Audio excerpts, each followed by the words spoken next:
పోలేలంటే పక్షాలంటే ఇష్టం లేని వాళ్ళు ఎవరుంటారు? నాలాగా మీకు కూడా అవంటే చాలా ఇష్టమా?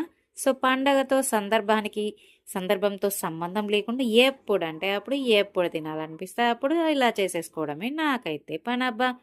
సో, మైదా పిండినైతే నానబెట్టేసుకుంటాను ఒక 4 గంటల పాటు. అప్పుడు మనం చెప్పినట్లు అది మాట వింటదనమాట.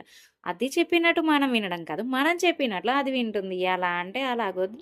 చూసారు కదా! చక్కగా ఎంత పెద్దగైనా చపాతీల మాదిరి చేసేసుకోవచ్చు. అస్సలు భయపడకుండా. ఎవరైనా ఈజీగా చేసుకోవచ్చు. చిన్నవాళ్ళైనా, పెద్దవాళ్ళైనా. సో, ఇలాగైతే నేనైతే మా ఇంట్లో వాళ్ళ కోసం, మా కోసం ఎస్పెషల్లీ నా కోసం అయితే ఇలా చేసేసుకున్నా. మా వారికి కూడా ఇవంటే చాలా చాలా ఇష్టం అబ్బా! ఎలాగో ఇంట్లో ఈ సంవత్సరం జాతర వల్ల వచ్చిన బెల్లం అయితే చాలానే ఉంది.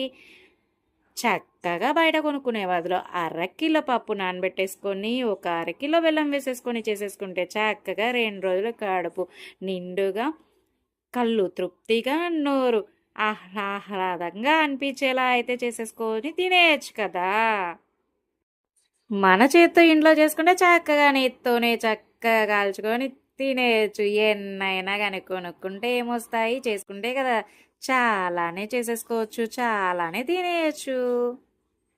నాలా మీకు కూడా ఇవంటే చాలా ఇష్టం. మీరు కూడా ఇలానే చేస్తారా? నచ్చితే గనక లైక్ చేయండి, షేర్ చేయండి, కామెంట్ చేయండి. అలాగే నా ఛానల్‌ని ఫాలో చేయండి అబ్బా! సబ్స్క్రైబ్ చేయండి.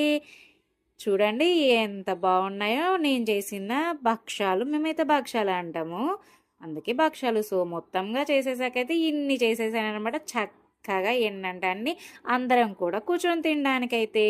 సందర్భం, సమయం, రోజు పండగతో పని లేదు. తినాలి అనిపిస్తే చాలు ఎప్పుడంటే అప్పుడు ఈజీగా చేసేసుకోవచ్చు.